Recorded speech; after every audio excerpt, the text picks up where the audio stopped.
Well, Ian, I was hoping we could talk a little bit about just the differences between men and women, or male energy and female energy. What I mentioned to you is the hesitancy that I'm seeing less and less, but remember, I've been teaching parenting for 30 years, Hmm. and how a lot of women are the ones to read the parenting books and sign up for the relationship courses, and a lot of men are really hesitant to get Yeah. on board with this stuff. Yeah. And I get it. What I notice is once men come into the course, or that male energy, they actually enjoy it. And once they Hmm. get past what they think it might be, they Yeah. get into it. Yeah. Because they were kids too, so it's speaking to them. But anyway, Hmm. I'd love to hear your take on all of this. Yeah. I mean, I think I remember having some resistance to your work when we first met and I first got involved with the course, because I think I had this idea that if it's not the sort of authoritarian top-down approach, then the kids are running the show. That was the story that I had, right?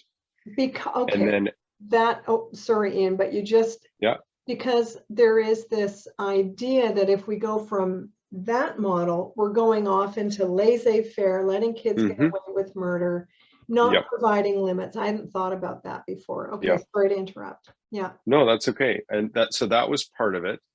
And then the course that I've just done, that is just men and focused on parenting, there was one of the comments was that they actually felt really safe being with just men because there was no need to posture, Mm. right? They could just be a guy who's struggling, and that's actually safer to show to other guys, which was what I was hoping would be the case. But it was really nice to see the guys be able to just go like, yeah, this is tough. Like, this is hard. And when you have a bunch of heads nodding in agreement and coming in with supportive statements like, yeah, I hear that and I've been there, there's something about not feeling alone in that struggle that makes you realize that it's not a fault of yours as a father, that it's just a hard thing to do. Being a parent is hard. Learning how to deal with kids can be really challenging because it's the kid dynamic, but it's also bringing up so much of our own stuff that maybe we haven't looked at until now. you know Yeah. i had I So had one of the guys who said, I did all kinds of work before I had kids and I thought I'd figured out all kinds of stuff. And I was the same way. And then you have kids and there's this whole other layer of yourself that you wouldn't know any other way than having kids. oh my God. And if you were raised to be an obedient kid, Yeah, and you're seeing your kids act in a way that you weren't allowed to act, the danger button totally. gets pushed, and it's like, okay, I've got to take care of this and fix this thing Yeah. that's going on. Yeah. And not just that, but I think even some resentment because, hey, I wasn't allowed to do that. What makes you think you're allowed? Right. Yes. Yeah. So yeah, there's definitely a part of that. Well, I was thinking about the fact that a lot of guys, you almost need a group for guys having the heads nodding, because typically out there in the world just talking about this kind of stuff, men can be very dismissive. If you were to say, as a guy, I'm just guessing, God, this parenting stuff is really hard. A lot of guys just go, it's not that big a deal, because that overall dismissiveness can happen in the world out there. But Yeah. what I notice in my Mad Love couples course and the parenting course, men are really engaging because they're like, finally Hmm. a place where I get to talk about this stuff without being dismissed by my male friends or colleagues.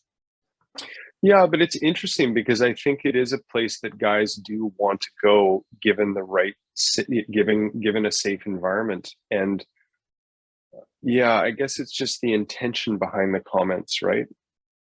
It's the can I share my experience and not be judged for it, Mm-hmm. right? Mm-hmm. And the other part of what you just said too is that I think there's an occasion sometimes that if you're struggling with being a parent as a father, that it's because of your kids. Like if you could just get your kids to listen, this would all go away, right? But the reality is they might not in the way that you want them to. Well, because listening is usually what it really means is do as you're told. Yeah. Yeah. And women look for that too. My kids aren't listening. That is the biggest complaint that I hear. But I Hmm. often say, when we take the stink out of our language, like the Yeah. aggressive language. I mean, when parents disagree about parenting, it's not the limits really per se that they're disagreeing on. There's a couple of things. It's the language, labeling, yelling, put downs, Hmm. nagging, talking over. That's one of the reasons kids don't listen or demands, do it Hmm. now, Yeah. and then our judgment of how our partner is parenting. So then Hmm. we become very polarized. Yeah. And so that judgment piece is huge as well. It's really big. And if you, if someone as a father is coming into the role of being a parent and it's bringing up all this stuff, and every time the kid gets loud, there's a sense of overwhelm, Mhm. then, and you get reactive, and then you feel like a bad person, and your partner sort of confirms that fear, it can become this really sort of negative snowball for sure. Yeah, it's one of those things where we, as a couple, if we're parenting together or even co-parenting, to be able to give your partner empathy Hmm. rather than going into that judgment position, like really bringing some understanding to Yeah. what happened, and for a lot of people to acknowledge that there's more than just present time going on here. My Yes. systems feelings from childhood, Yes. whenever we're plugged into systems feelings, that's when we overreact, when we act out of integrity, when our emotions seem bigger than the situation really calls for. Hmm. That's Hmm. when we know we've got one foot stuck in our past, Yeah. you know. Yeah, and along with that too, like while we would love to think that this 2 or 5 or however old our kids aren't going to trigger us, it's not that the kids triggered us, it's that we're triggered, Yeah, right? And it doesn't matter how it happened. yeah, I need to, if you're in a partnership and you can ask for a timeout as a parent, yeah, and you can take some time for yourself to go self-regulate, if you have that team approach, that's the best option. totally. And but you have to get to that place. It's an invitation with your partner to have a conversation that's not a beating, that's Yeah. not a criticism, but it's like, let's together come from the same position and look at this. And it's okay, of course, to state concerns, but Hmm. this is where working on our own communication skills is so huge, so that our kids can see us have healthy conflict, so that they can see us work through things. Yep. But Yeah. I think there's also a high level of vulnerability required to get to that place, because to be able to say, I'm struggling right now on an emotional level, you need, my experience is, you need there to be some receptivity, you need there to be some empathy for that to become a regular thing where you can rely on it. so that when I think about that, for a man to say I'm struggling, Hmm. he's got to do the polar opposite of taking over and fixing and advice giving, which Yep. guys often do. Yeah, it goes against the grain for sure. So this is a really big deal. It's a big deal. Yeah. Yeah, yeah, Yeah. And to understand as a guy that admitting you're struggling and asking for help doesn't mean you're weak. It doesn't mean you're incapable or not doing a good job. It means you're a human being who needs some help right now. hmm Otherwise, we're left to rely on what we learned as children. And while some of it may have been okay, Yeah. a lot of it is like, yeah, no, I don't want to repeat that pattern. Well, my experience is not only are we relying on what we learned as children, but we're also acting from that emotional age. Right. Yes. So we can become reactive. We can become, like you say, the systems feelings come in and it becomes disproportionate and reactive and potentially explosive to something that doesn't warrant that.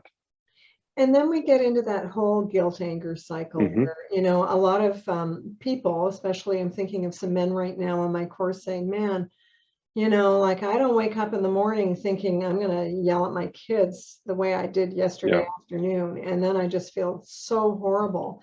Why can't I do this thing that I want to do? And it's all those systems feelings that Yeah. erupt. And so when we get stuck in the guilt anger cycle, and the shame comes on board. Our boundaries get weak, and then the behavior Yeah. just goes around and around. So I Yeah. guess, Ian, on a final note, I guess the one thing about taking, your course or going through my courses is not only do people and men per se get support, but they get a lot of information to work with, and it makes sense. Like, it just makes sense. So if I were to talk to a woman whose partner is hesitant to take a parenting course, Hmm. I often say, well, they might be resistant at first, but once they actually hear the material, it Yeah. does make sense. It does Yes. make sense to identify patterns and to Yeah. see how positive reinforcement, actually is a huge form of discipline, or antecedent management, looking at triggers. Yeah. Yeah. Yeah. Final And thought. yeah, I think, and as a bonus, I think the biggest thing that I've got from doing your courses and from doing a lot of this work myself is that not only do we get to become the parent we wanted to be, or that we hoped we would be, but we also get to do that reparenting of ourselves. We get to give ourselves something that we probably didn't get, not because our parents aren't good people, but because they didn't get it either. So we get to become part of that breaking of family patterns. We grow ourselves up That's exactly it. by being Yeah. children. And sorry for people who only have dogs or cats. You're getting unconditional love from your family pets.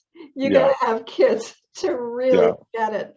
Even You if you do. have nieces and nephews, it's not the same. It's not. You No. And just, it's big work. It's really big, big, deeply emotional work that Mm, can be very confronting, yeah. but to get to the other side is so worth doing. Well, because people say, hey, I'm a counselor, I'm a mediator, I'm this, I'm that. At work, I'm so skilled. I have all these Yeah. tools. Why Yeah. can't I do this at home? Just like Yeah. you just said, Ian, because systems feelings are right there. Yeah. Yeah. All Yeah. right. Well, that's our segment on this fantastic topic of bringing in the hesitant male. Yeah. Get in there, guys. It's so worth doing the work. Yeah. Thanks, Ian.